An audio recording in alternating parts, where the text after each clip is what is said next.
Some jobs promise isolation, others deliver a cage. Welcome to the night shift at the Aurora Wildlife Preserve near Fairbanks, a place where the silence isn't empty. It's listening. It's listening. My name is Mason Vance, and I came here seeking refuge, a place where the screams in my past might finally fade. Instead, I found myself living by 3 strange rules, just to survive the present. What's the loneliest place you've ever been? Tell me in the comments below. And if you're brave enough to face the long Arctic night with me, subscribe to Night Creepypasta Rules and ring that bell, because up here, the animals aren't the only things that hunt. The shift begins now. The silence of the Alaskan tundra doesn't just enter your ears. It presses against your skin, a physical weight. I've known cold that bites to the bone, the kind that steals your breath on the gray, heaving chaos of the Bering Sea. But this was different. This was a cold that carried secrets, a cold that felt aware. I'd come to the Aurora Wildlife Preserve near Fairbanks, seeking an escape from the screams that still echoed in my quieter moments.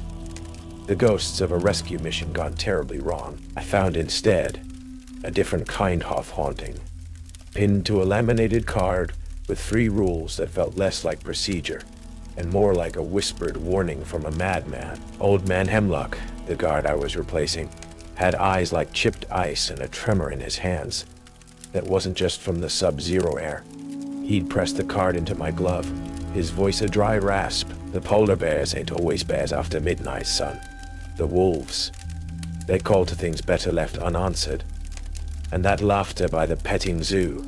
He'd shaken his head, his gaze lost in the swirling snow devils. Heard a fella once say young Timothy Evans, the guard before last, thought it was just an echo. They only ever found his flashlight, buried in a drift come spring. My first night was a descent into a monochrome purgatory. The drive itself had been an exercise in attrition. The headlights of my aging truck barely punching through the persistent twilight of the Alaskan winter. The Aurora Wildlife Preserve was less a sanctuary and more a fortress against the encroaching wilderness, its high chain-link fences topped with cruel-looking barbed wire disappearing into the gloom. The main security office was a small, prefabricated box that smelled faintly of stale coffee, fear, and failing insulation.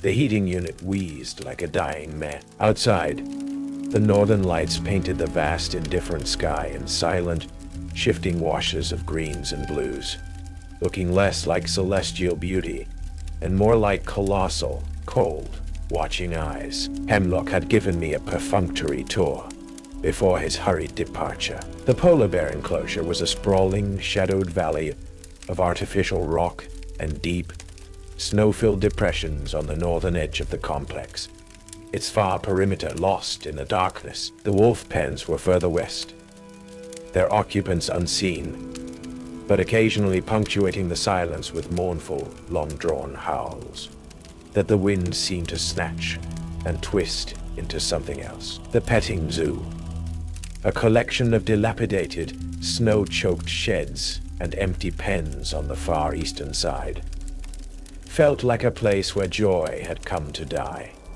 Its silence was the most profound, the most unsettling. It was close to 11 when Dr. Ian Redgrave made his appearance. He moved with an almost unnatural quiet for a man of his build, materializing in the office doorway as if summoned by the deepening cold. He was impeccably dressed in a tailored dark suit that seemed absurdly out of place in this frozen wasteland. His silver hair neatly combed, his eyes a startling, pale gray that seemed to absorb all light. Mr. Vance, I trust Mr. Hemlock has oriented you. His voice was a low, cultured baritone, smooth as glacier ice. There was a faint, almost imperceptible emphasis on oriented, as if it were a private joke.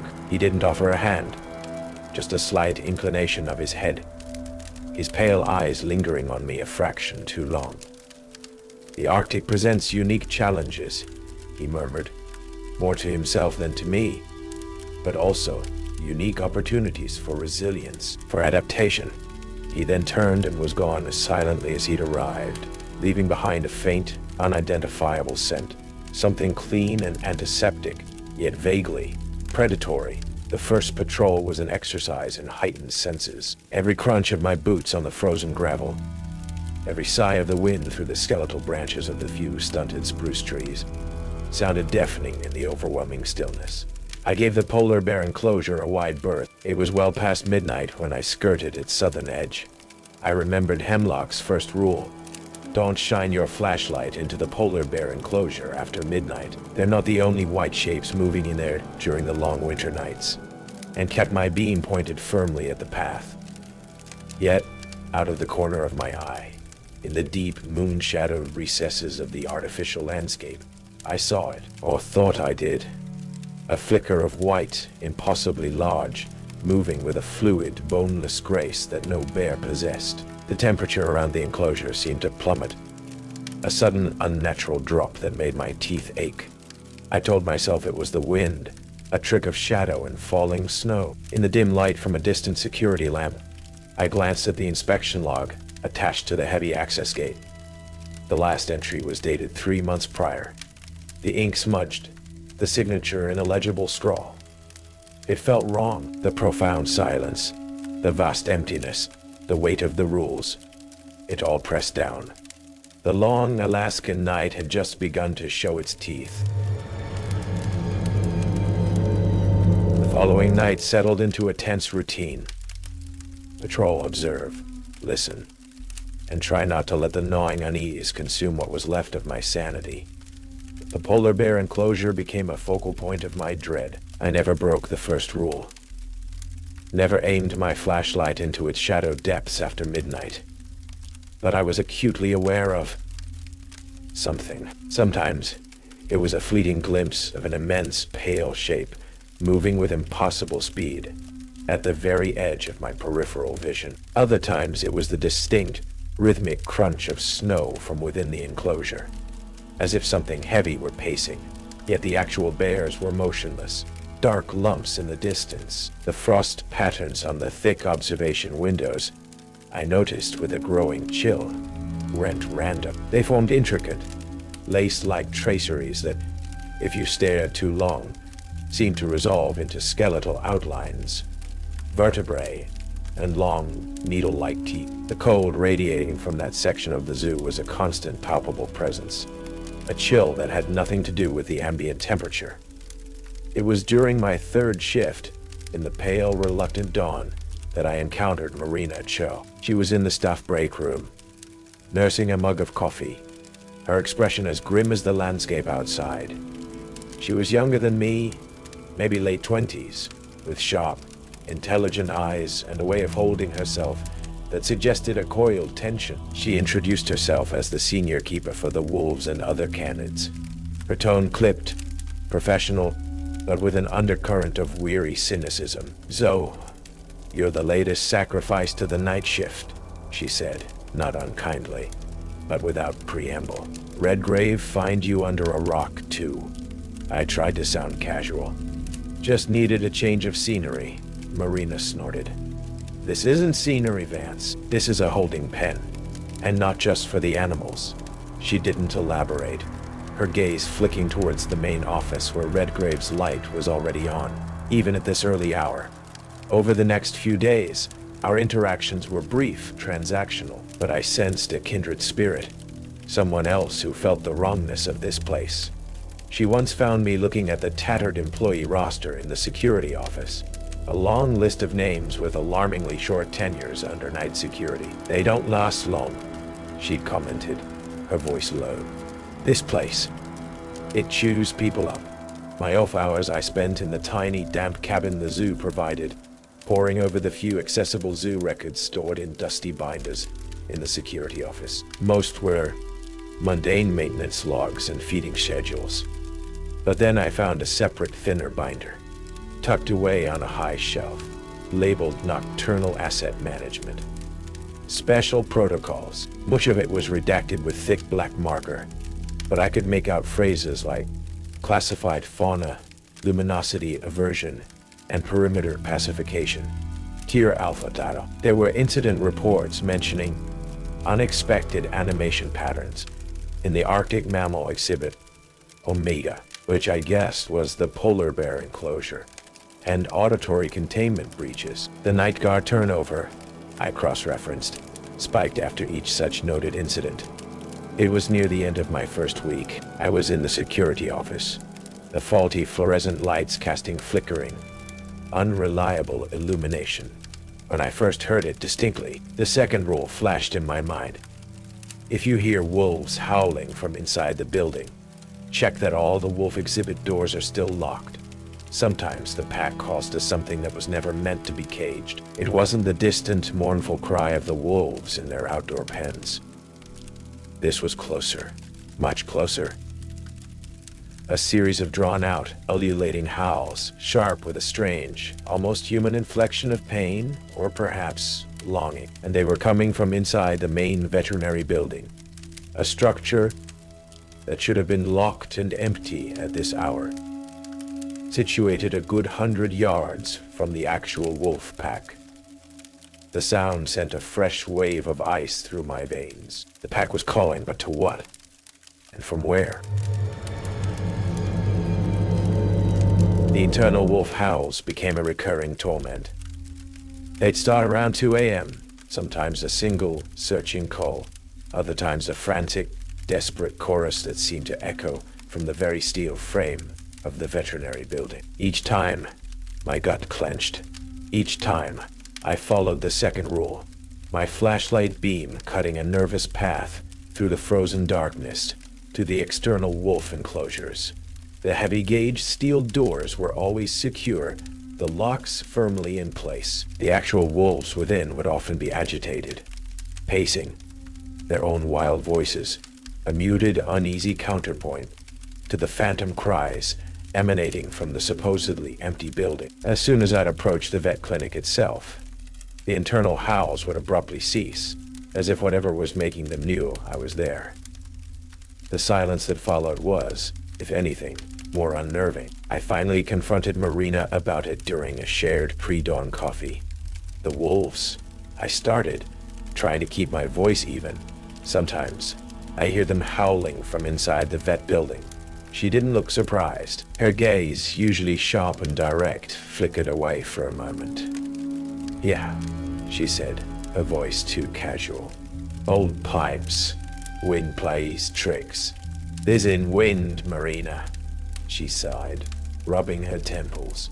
Look, Vance, Redgrave's got side projects. Always has. Things he doesn't put in the official reports. Some of the older staff used to whisper about him trying to enhance things. Vocalizations. Pack dynamics. She hesitated. Or maybe it's not the wolves in the building. Maybe it's the wolves out there calling to something in there. The implication hung heavy in the frigid air. She then pulled a crumpled, official-looking document from her jacket pocket. Found this in a shredder bin Redgrave thought was emptied. Animal Transfer Manifest. Lists, Canis lupus variant. Subject 0 received from a private research facility in the Urals. No date of arrival, no current location within the zoo. Just here, her suspicion, her quiet defiance, was the catalyst I needed. That afternoon, Marina, using a set of master keys she borrowed from a forgetful senior vet, led me through a rarely used, unlit service corridor that snaked beneath the main zoo structures. It smelled of damp concrete, disinfectant, and something else. Something musky and wild. There are other places, she said cryptically. Places not on the tourist maps. The corridor ended at a heavy steel door, unmarked. Beyond it, we found a small, cramped observation room, its single, reinforced window looking into a darkened, heavily padded cell. The air was thick with the scent of ozone and a rank, unfamiliar animal odor. The walls of the cell were deeply scored with claw marks far too large and gouged too deeply for any normal wolf. Heavy, broken chains lay coiled in one corner. Whatever had been kept here, it was powerful, and it was gone. It was later that week, the Alaskan night pressing in with its usual suffocating weight, that I first encountered the third layer of Black Hollow's madness. I was on patrol near the eastern perimeter, the long-abandoned petting zoo a skeletal silhouette against the faintly glowing snow. It was just approaching 3 a.m., and then I heard it. Laughter. Children's laughter, light and carefree, yet impossibly, chillingly distant, as if carried on a wind that didn't exist. It seemed to emanate from the frozen, empty pens themselves. The third rule blazed in my mind. Never investigate alone when you hear children laughing near the petting zoo at 3 a.m. The voices belonged to kids who got lost during the blizzard of 1989, and they're still trying to find their way out of the cold. My heart hammered. The laughter wasn't joyful. It was a lure, an echo of lost innocence in a place that had none. I stood frozen, resisting the almost overwhelming urge to find its source. Then, as quickly as it began, it faded, absorbed back into the crushing silence. As I slowly backed away, my flashlight beam caught something small and dark lying near the rusted, snow-drifted gate of the petting zoo. A child's mitten, woolen, caked with ice and what looked like ancient dried mud. It was small, decades old by its style, yet it lay atop the fresh snow as if only recently dropped or placed. The mitten became another talisman of dread, joining the rules in my increasingly troubled thoughts. A few nights later, near that same forsaken petting zoo, I saw him. Leo, a small pale figure, no more than 8 years old, standing by the broken fence line. He was shivering violently despite the thick, outdated-looking winter coat he wore, his breath pluming in the sub-zero air. He didn't look at me directly, his gaze fixed on a patch of frozen ground near a collapsed rabbit hutch, as if searching for something lost. He then turned and walked, not away, but through a solid-looking snowdrift, vanishing as silently as he'd appeared. Where he'd been pointing, I later found the snow was disturbed, as if something had been recently and shallowly buried and then exhumed. There was a faint, lingering scent of formaldehyde. Marina, now a reluctant ally, was becoming as obsessed as I was. Redgrave had left for a supposed symposium on Arctic biodiversity in Anchorage, a rare absence. Seizing the opportunity, Marina managed to bypass the encryption on an older, seemingly disused terminal in Redgrave's meticulously tidy outer office. The files we found were fragmented, coded, but deeply disturbing. Project Nanula, Ashrich Hollow, Genetic Marcus, Viability Study, Cryopreservation of aberrant specimens. There were diagrams of spliced DNA, notes on enhanced predatory traits, and neurological adaptation to extreme hypothermia. One file, heavily corrupted, contained a fuzzy, black and white image of something vaguely ursine, but with far too many limbs, its eyes glowing with a sickening internal luminescence. Redgrave returned 2 days later, earlier than expected. His usual polished composure seemed tighter, his pale eyes holding a new, almost predatory glint. He summoned me to his office. "Mr. Vance," he began, his voice smooth as undisturbed snow.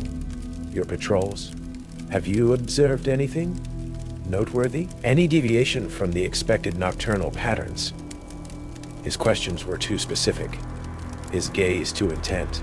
He then spoke of the previous night guard, Timothy Evans, the one who'd vanished near the petting zoo. "A pity," Redgrave had murmured, his lips curving into something that wasn't quite a smile. "Some individuals, it seems, are simply not resilient enough for this environment. They lack the necessary adaptations." The implication was chillingly clear. That night, the blizzard hit. A whiteout, a screaming vortex of wind and ice that reduced visibility to zero. I was caught out near the polar bear enclosure, when it struck with full force. Disoriented, stumbling, my flashlight beam useless against the wall of swirling snow. I felt it. The white thing.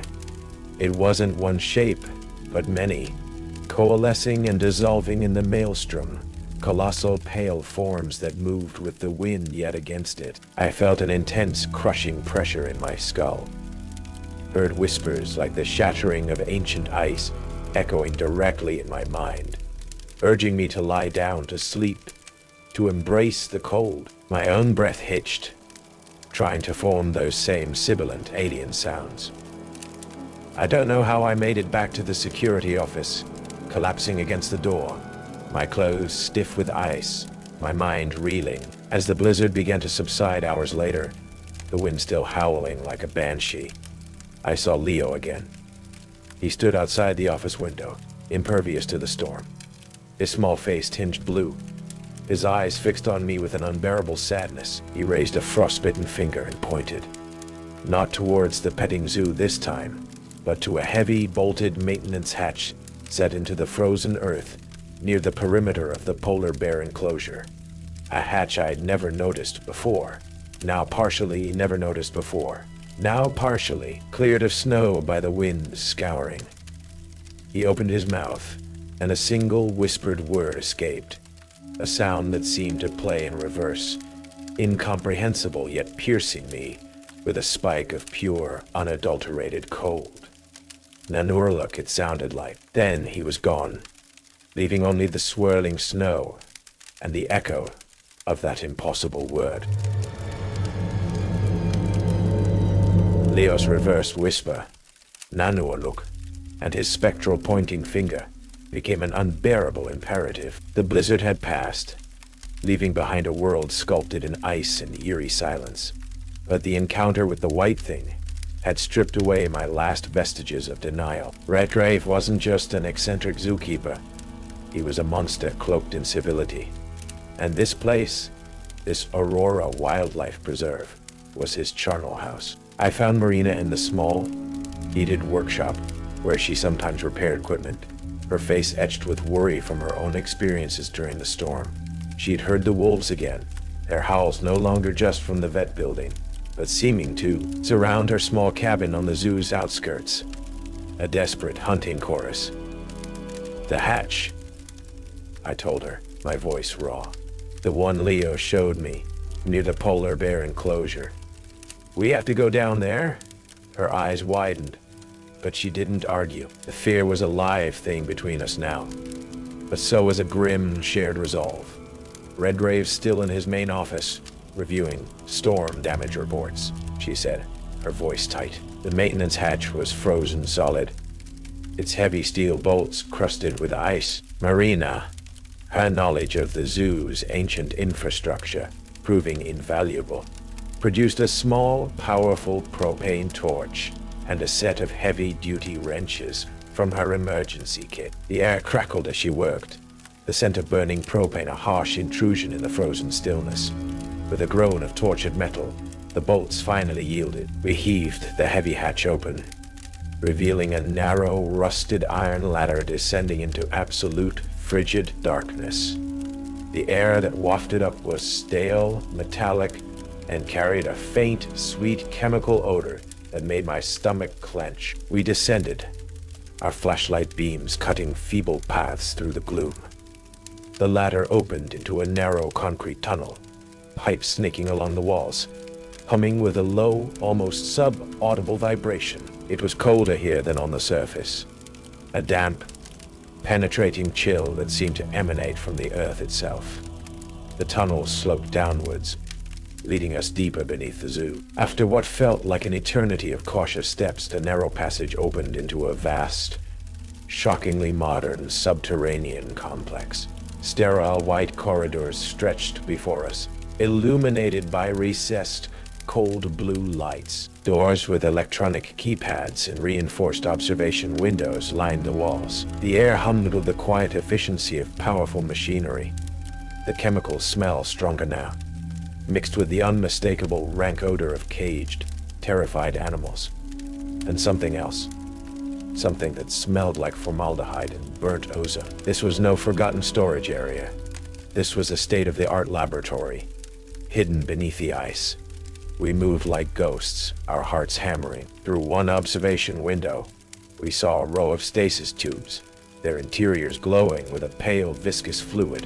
Floating within were things, abominations, half-formed creatures, fusions of fur, scale, and something hideously, recognizably human, their limbs twisted at unnatural angles, their eyes wide and vacant. In another room, a surgical suite. Gleaming instruments lay on stainless steel trays, and heavy restraints were bolted to an operating table, stained with dark, dried fluids.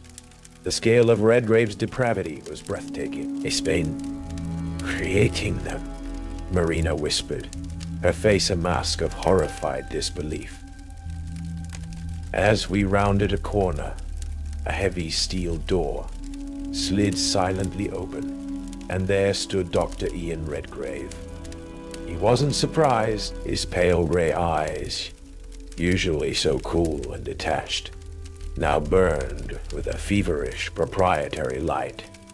He held a small metallic device in one hand. "Mr. Vance, Miss Joe, I confess, I didn't expect you to discover my private research annex quite so soon."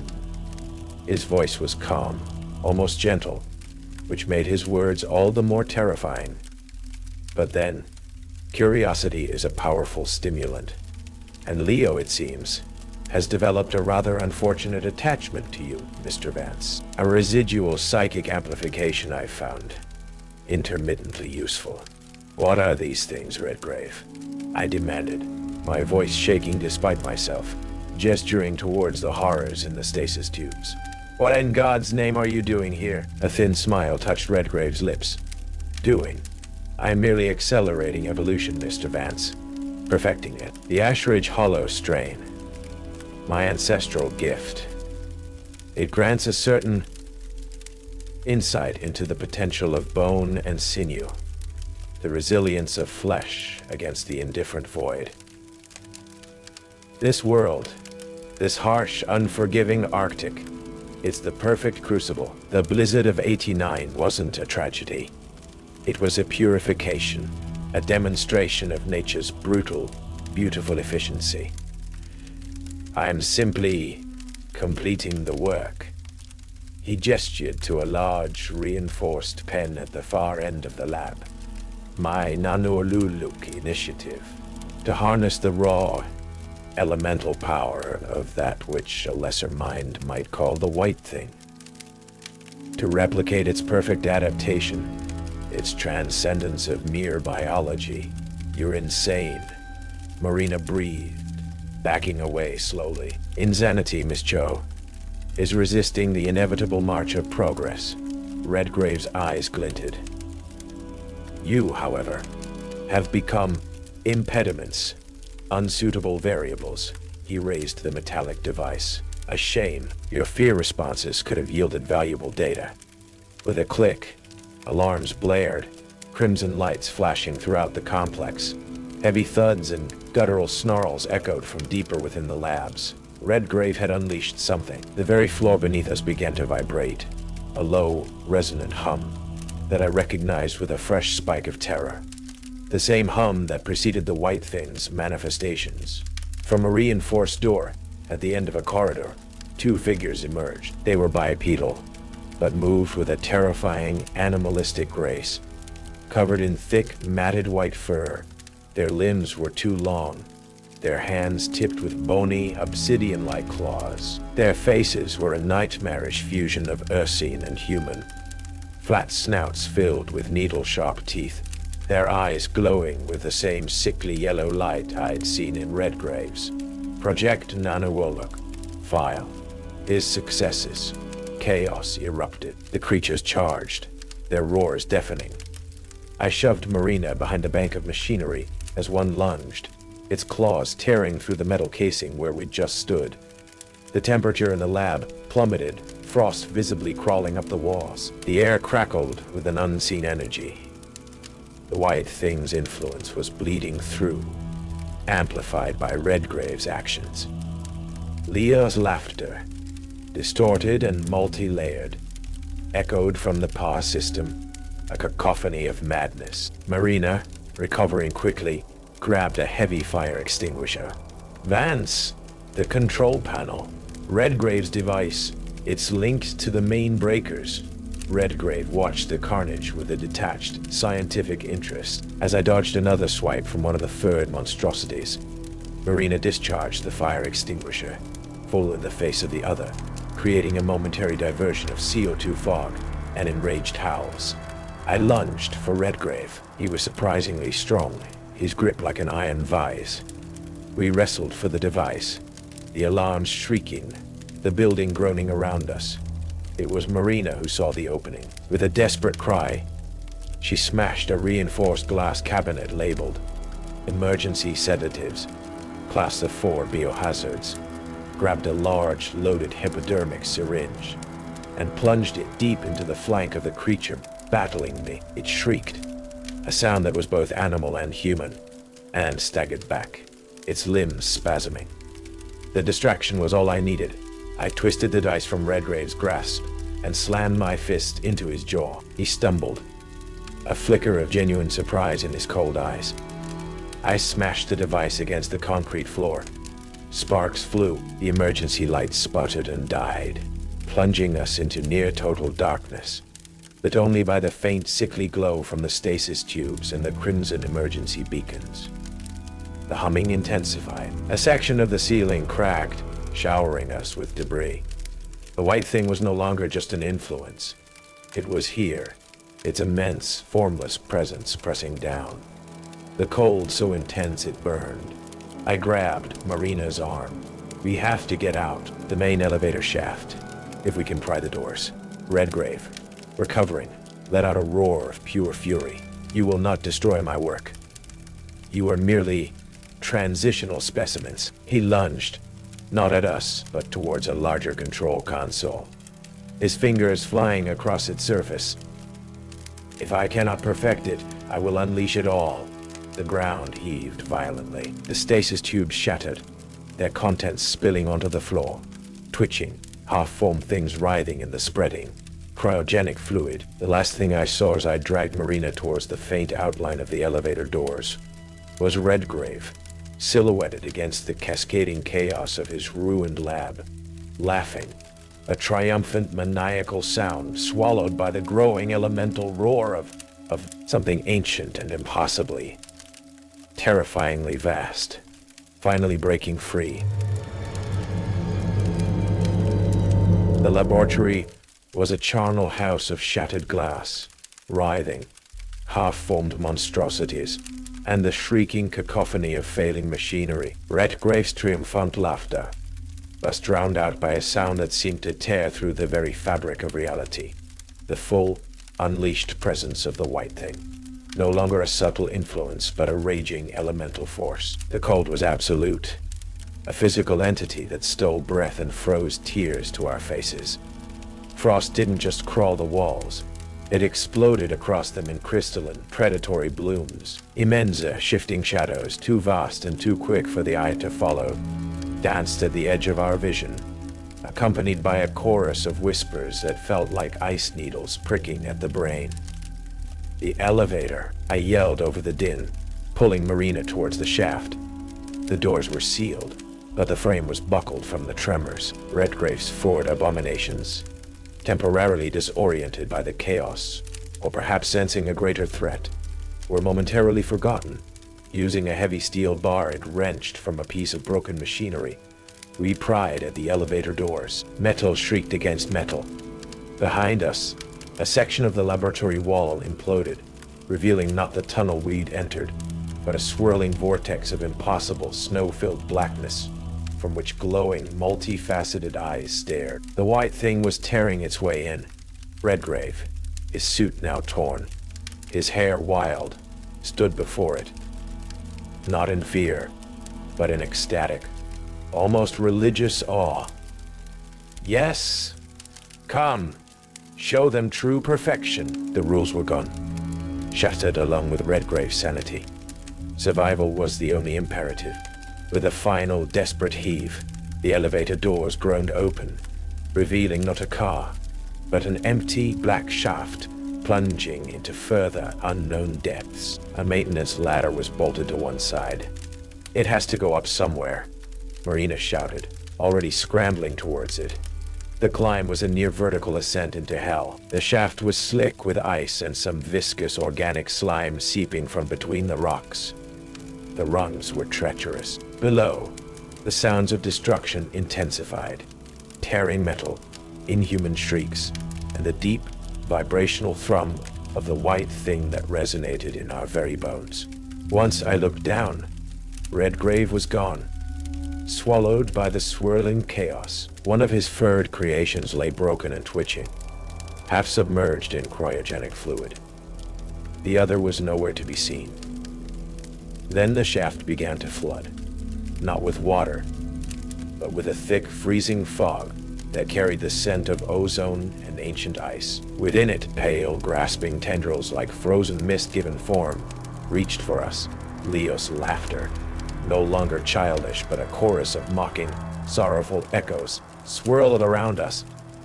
Lost in the cold. Always lost. "Don't listen," Marina yelled, her voice strained. "Keep climbing." We broke through a rusted access panel at the top of the shaft, not into the crisp Alaskan air, but into another service tunnel. This one older, crumbling. Part of the zoo's original, long-forgotten infrastructure. The air was marginally better, but the sounds from below, though muffled, were still terrifyingly present. We ran, guided only by the faintest glimmer of Marina's failing flashlight and a desperate hope. The tunnels twisted and turned, a confusing labyrinth. We passed empty, rust-eaten cages, their bars bent outwards. We stumbled through what might have once been an old quarantine area. The walls covered in desperate, clawed graffiti. The rules were inverted now. We needed light, however faint, to see. We needed to make noise, to call out to each other if separated in the darkness. Finally, after what felt like an eternity, we saw it. A sliver of pale gray light ahead, a ventilation grate, choked with snow and debris. With our last reserves of strength, we kicked and battered at it until it gave way, and we tumbled out, not onto the familiar zoo grounds, but onto a steep, snow-covered embankment on the far, uninhabited side of the perimeter fence, overlooking the vast frozen expanse of the tundra. Behind us, the Aurora Wildlife Preserve was a scene of pandemonium. Emergency lights flashed like frantic, dying stars. Strange guttural roars and piercing shrieks echoed across the snow. The very ground seemed to tremble. And then, a section of the main veterinary building, where the internal howls had first tormented me, collapsed inwards with a deafening roar, sending a plume of smoke and debris into the night sky. We didn't wait. We ran.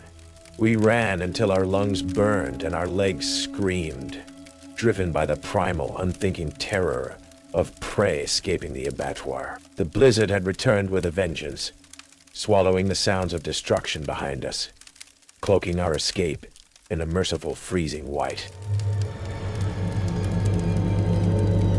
The official report, when the news finally filtered through the static of my concussion and the haze of sedatives, was a masterpiece of obfuscation, a catastrophic failure of experimental geothermal heating units at the privately owned Aurora Wildlife Preserve, combined with the unprecedented ferocity of the recent blizzard, had led to significant structural collapse and the regrettable loss of most of the animal specimens. Dr. Ian Redgrave, the report stated, was missing and presumed deceased.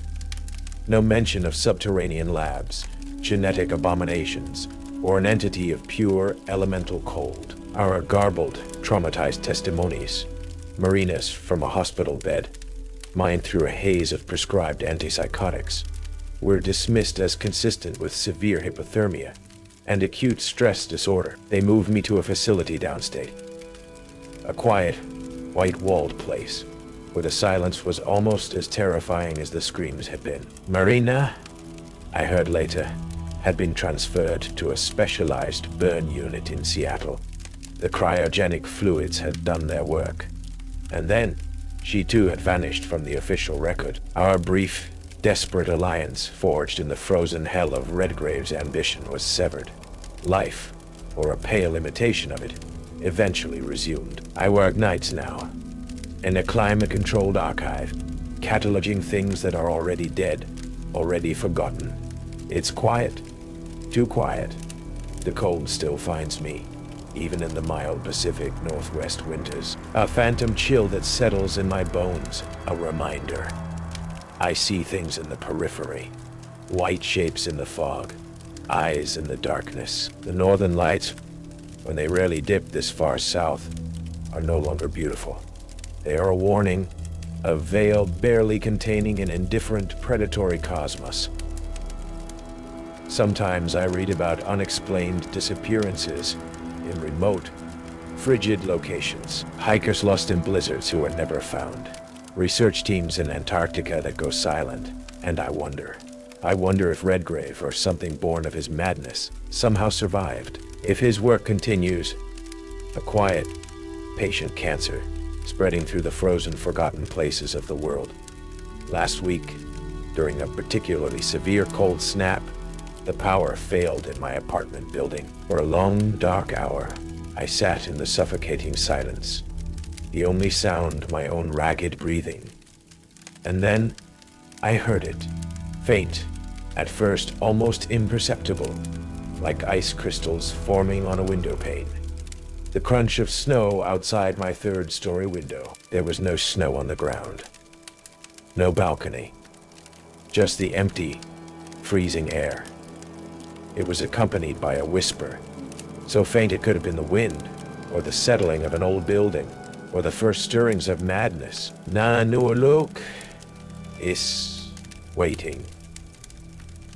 It sounded like Leo, but older now, colder. The childish lilt gone, replaced by an ancient, patient hunger. The power came back on. The sound stopped. But I know. The Aurora Protocol wasn't just about a zoo in Alaska. The rules were never meant to keep us safe from it.